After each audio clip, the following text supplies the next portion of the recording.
예레미야서 37장 11절부터 끝절 21절까지의 말씀을 저와 여러분이 한 절씩 교독하겠습니다. 37장 11절입니다. 갈대아인의 군대가 바로의 군대를 두려워하여 예루살렘에서 떠나매 예레미야가 베냐민 땅에서 백성 가운데 분깃을 받으려고 예루살렘을 떠나 그리로 가려 하여 베냐민 문에 이른즉 하나냐의 손자요 셀레미야의 아들인 이리야라 이름하는 문지기 우두머리가 선지자 예레미야를 붙잡아 이르되 네가 갈대아인에게 항복하려 하는도다. 예레미야가 이르되 거짓이다. 나는 갈대아인에게 항복하려 하지 아니하노라. 이리야가 듣지 아니하고 예레미야를 잡아 고관들에게로 끌어가매 고관들이 두려워하여 예레미야를 때려서 서기관 요나단의 집에 가두었으니 이는 그들이 이 집을 옥으로 삼았음이더라. 예레미야가 뚜껑 씌운 웅덩이에 들어간 지 여러 날 만에 시드기야 왕이 사람을 보내어 그를 이끌어내고 왕궁에서 그에게 비밀이 물어 이르되 여호와께로부터 받은 말씀이 있느냐? 예레미야가 대답하되 있나이다. 또 이르되 왕이 바벨론의 왕의 손에 넘겨지리이다. 예레미야가 다시 시드기야 왕에게 이르되 내가 왕에게나 왕의 신하에게나 이 백성에게 무슨 죄를 범하였기에 나를 옥에 가두었나이까? 바벨론 왕이 와서 왕과 이 땅을 차지하지 아니하리라고 예언한 왕의 선지자들이 이제 어디 있나이까? 내 주 왕이여 이제 청하건대 내게 들으시며 나의 탄원을 받으사 나를 서기관 요나단의 집으로 돌려보내지 마옵소서. 내가 거기에서 죽을까 두려워하나이다. 같이 읽습니다. 이에 시드기야 왕이 명령하여 예레미야를 감옥들에 두고 떡 만드는 자의 거리에서 매일 떡 한 개씩 그에게 주게 하며 성중에 떡이 떨어질 때까지 이르니라. 예레미야가 감옥들에 머무니라. 아멘. 예레미야가 얼마나 힘든 삶을 살았는지에 대한 몇 가지 에피소드가 37장, 38장, 그리고 예루살렘이 멸망해서 망하는 이야기 39장, 이렇게 해서 그 마지막 몇 년 동안의 이야기가 오늘 우리가 읽은 37장에 등장합니다.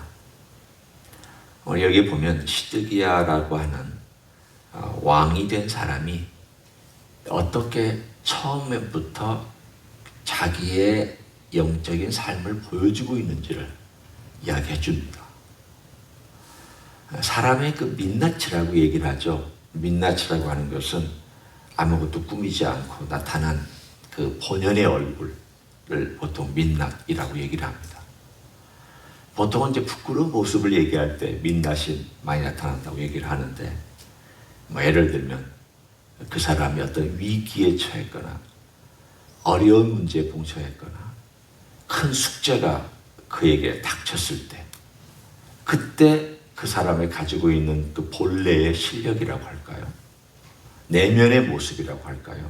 그게 드러납니다. 오늘 이 시드기야라는 사람이 어떤 내면을 가지고 있는지를 드러내주는 이야기입니다. 그의 형이 왕이었죠. 여호야김이 왕이었다가 그의 아들 고니야가 왕이 3개월 동안 잠깐 되고 다시 그 삼촌인, 바꿔 얘기하면 여호야김의 동생 시드기야가 왕이 되었습니다. 그러니까 어떤 면에서 보면은 아들대로 내려가다 갑자기 또 윗대로 올라간 그런 왕의 계보가 된 셈이죠. 그러니까 시드기야는 그런데 오늘 본문을 쭉 여러분이 보시다시피 자기 형하고는 좀 다른 행보를 보이고 있습니다. 여러분 바로 전장 기억하시죠? 여호야김이 하나님 말씀을 그에게 전달할 때 책을 찢어서, 면도칼로 찢어서 불에 태워버린 그 사건을 기억하십니다. 아주 완강한 사람입니다. 자기 확신이 강한 사람입니다. 그러니까 내가 옳다, 내가 맞다 라고 하는 면에 있어서 여호야김은 아주 자기 확신이 강한 사람. 그러나 하나님 반대편에 가진 확신이 강한 사람. 하나님 말씀이 이런 부정적인 말씀을 전하는 자라면 이 가짜다 라고 자기가 확신하는 거예요. 하나님 말씀이 분명히 있는데도 불구하고. 그런데 오늘 이 37장의 시드기야를 보면 동생 시드기야는 조금 다릅니다. 3절 한번 보십시오. 우리가 읽지 않았지만 이 왕이 돼서 얼마 안 돼가지고 이 사람이 누구를 보내는지 한번 보십시오. 시드기야 왕이 셀레모의 아들 여후갈과 마세야 아들 제사장 스바냐를 선지자 에레미야에게 보내 청하되 너는 우리를 위하여 우리 하나님 여호와께 기도하라. 이걸 당장 우리가 보면 시드기야는 다르네. 기도 부탁을 하고 있네. 그리고 여기서 말하기를 너의 하나님이라고 얘기하지 않고 우리를 위하여 우리 하나님 여호와께 기도하라. 그도 하나님을 섬기는 한 어떤 공동체 속에 무리 속에 자기도 집어넣고 우리 하나님이라고 부르고 있는 것을 봐서는 이 사람이 신앙이 아주 없는 사람은 아닌가 보다. 자기 형하고는 좀 다른 그런 사람인가 보다 라는 걸 알 수 있습니다. 예, 그런 신앙의 모습이 있습니다. 그런데 문제는 어디 있느냐? 자, 한번 보십시오. 16절 17절에 보면 시드기야 왕이 사람을 보내 그를 이끌어냈습니다. 여기 이제 우리가 읽은 본문에 있는 것처럼 이디야라고 하는 문지기의 대장이 예레미야를 붙잡아서 때렸고 고관들과 함께 쉽게 얘기하면 선지자에게 학대를 했습니다. 평소에 기분이 나빴거든요. 우리는 지금 바벨론에게 항복하지도 않고 바벨론과 싸워야 되는데 자꾸 바벨론에게 항복하라고 얘기하니까 아주 기분이 나쁜 거예요. 우리의 가는 길하고 다른. 쉽게 얘기하면 쟤는 바벨론에서부터 뭔가 스파이 짓을 하고 있는 나쁜 사람이다라고 해서 아주 몹시 때렸습니다. 그리고는 요나단의 집에 웅덩이에 가둬놨습니다. 그랬더니 시드기야가 사람을 보내서 그를 구해왔습니다. 그리고는 비밀이 묻습니다. 자, 이렇게 한번 보십시오. 그가 은밀히 묻고 있는 이 태도를 한번 생각해 보면 그가 신앙이 어떤 건가를 여러분이 짐작할 수 있습니다. 17절을 보십시오. 읽었습니다. 시드기야 왕이 사람을 보내 그를 이끌어내고 왕궁에서 그에게 비밀이 물어이르되. 뭘 의미하고 있습니까? 비밀이 사람을 가까이 예레미야로 가까이 오게 한 다음에 예레미야 보고 여호와가 우리에게 준 말씀이 없느냐? 마치 귓속말을 하듯이 그렇게 물었습니다. 뭘까요? 사람의 눈치를 보는 왕입니다. 그가 신앙이 없는 건 아닌 것 같아요. 나름 하나님께 기도해달라고 부탁하고 나름 하나님의 말씀이 뭔가에 대해서 마음에 좀 생각도 하고 있는 것 같이 느껴지고 예레미야를 죽게끔 놔버려 두지 않기 위해서 거기서부터 끄집어내서 그래도 자기가 보호할 수 있는 시대 그 감옥에 시대 감옥들에 거기를 감옥에 넣어놨습니다. 아주 나쁜 사람은 아니에요. 문제는 어디 있습니까? 사람에게 휘둘리는 왕이었습니다. 눈치 보는 왕이었습니다. 자기보다 강한 무리들, 그 고관들에게 의견에 휘둘리는 사람이었습니다. 여러분, 신앙인인 우리도 그럴 때가 많이 있습니다. 하나님께 우리의 마음의 중심을 두고 우리 주 예수 그리스도 주님께서 우리에게 뭐라고 말씀하시는가에 대한 것이 우리의 그 중심이 되어야 되는데 사람이 뭐라고 얘기할까? 사람이 이거에 대해서 의견을 어떻게 얘기할까? 예, 사람의 말을 아예 듣지 말라는 게 아닙니다. 사람의 말을 아예 듣지 않는 사람도 문제입니다.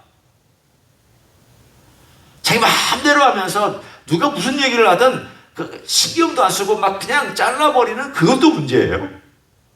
우리는 그런 사람들 보고 고집쟁이 또는 완전히 귀가 막힌 사람, 자기 주장대로만 하는 사람이라고 얘기를 하죠. 그러나 사람의 말을 듣고 그래? 하고 휘둘리는 사람 또한 문제입니다. 왜 휘둘릴까요? 뭐 공감해 주는 건 괜찮아요. 그래, 그렇게 생각할 수 있겠군요. 문제는 공감만 따라가는 거예요. 10사람이 얘기하면 10사람이 얘기에 막 따라가요. 틀린 이야기라도 따라갈 수 있는 게 그런 문제가 있어요. 생각해 보십시오. 아니, 하나님 말씀이 명확하게 있고 주의 뜻이 명확하게 있다면 100사람이 얘기한들, 1000사람이 얘기한들, 10,000사람이 얘기한들 휘둘리면 되겠습니까?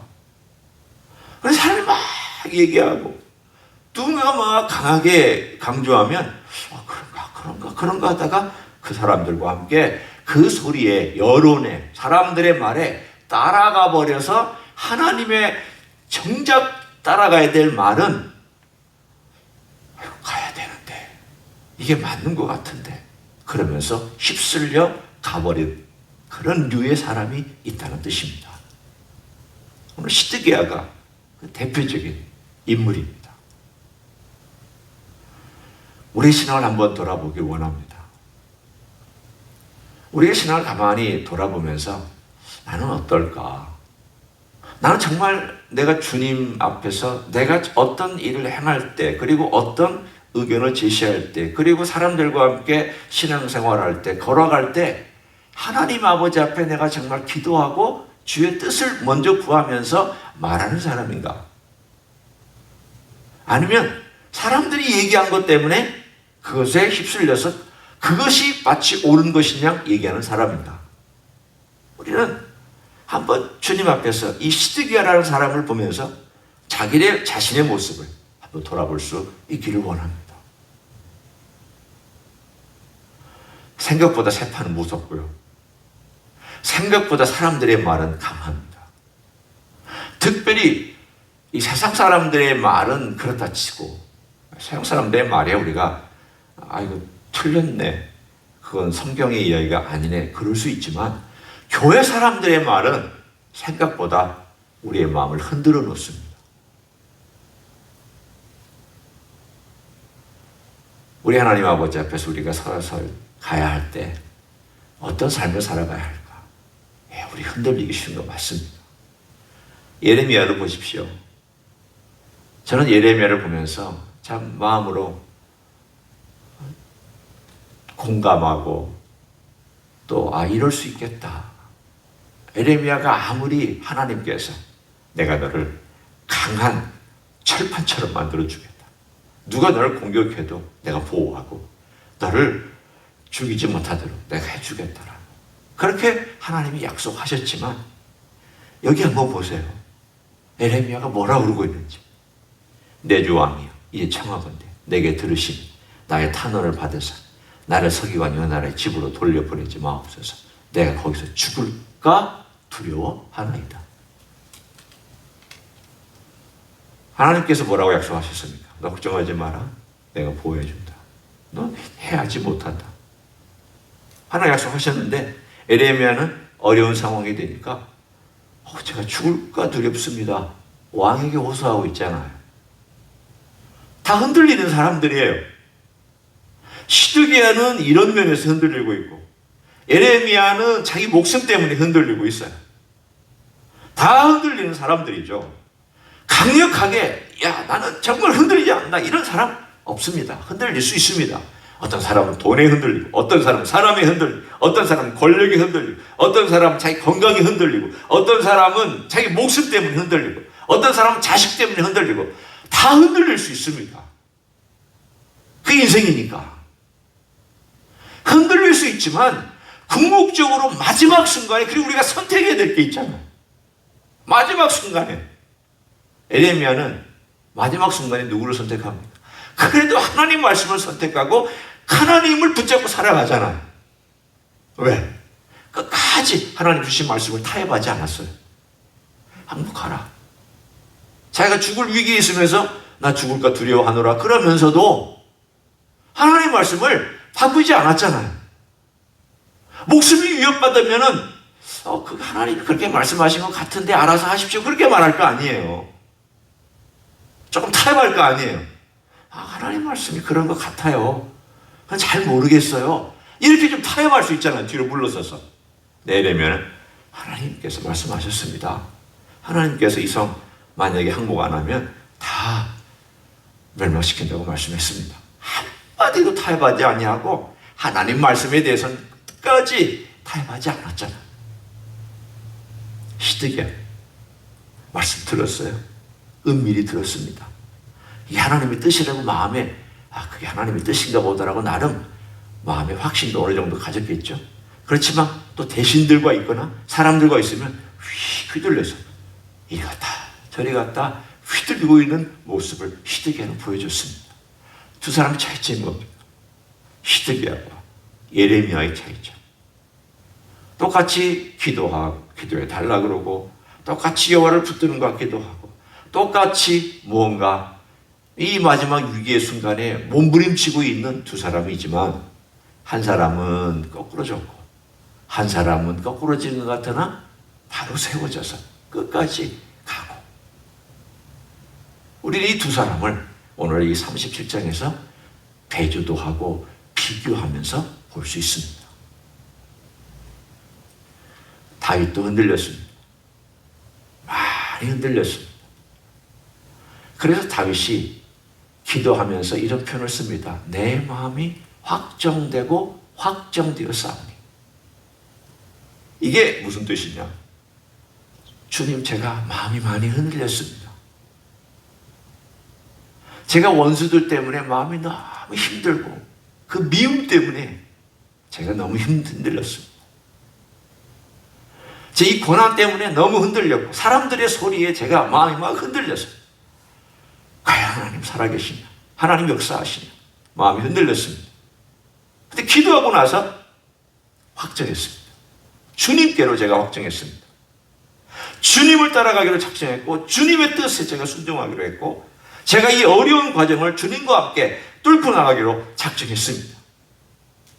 다윗도 흔들리니까 확정했다고 그랬잖아요. 흔들리지 않는 인생이 어디 있어요?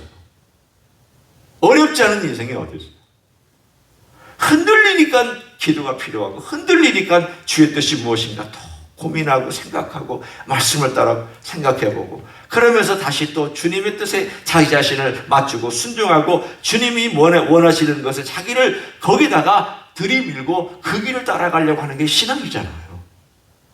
그런 사람을 주님이 도와주시잖아요. 네가 내 이름을 부르는구나. 네가 나를 찾는구나. 네가 나에게 부르짖고 있구나. 내가 너를 도와준다. 우리 주님께서는 그렇게 연약하지만 주님을 붙잡으려고 그렇게 손을 내밀고 주님 앞에 나와서 주님을 의지하려고 하는 종들에게 마음을 확정할 수 있는 능력과 힘을 주실 줄로 믿습니다. 우리의 삶은 그런 것입니다.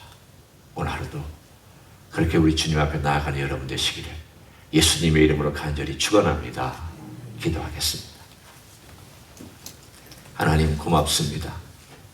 우리는 위기 속에서 흔들리기도 합니다. 여러 가지 사람의 소리 때문에 흔들리기도 합니다. 돈이나 명예나 세상의 풍파나 여러 가지 내가 받고 있는 압박 때문에 흔들리기도 합니다. 예레미야도 흔들렸습니다. 시드기야도 흔들렸습니다. 그렇지만 그 어려운 순간에도 붙잡고 있는 것이 무엇인가 우리 바라보기를 원합니다. 우리는 우리 주님을 붙잡습니다. 주님께 나와서 기도하기 원하며 주님의 음성에 귀를 기울이기 원하며 우리 주님 도와주시기를 간구하나이다. 주여 우리를 도와 주시옵소서. 인도하여 주시옵소서. 주의 뜻에 순종하며 살 수 있도록 역사하여 주시옵소서. 이제는 우리 구주 예수 그리스도의 은혜와 하나님 아버지의 극진하신 사랑과 성령 하나님 교통하심의 역사가 오늘도 마음을 확정하고 확정하여 우리 주 예수 그리스도를 따라가기로 작정한 이 자리에 참는 모든 종들 위에와 주의 임재 히스기의 위에와 이민교회들과 한국교회들과 선교사님들 위해 이제로부터 영원히 함께 하실지어다. 아멘.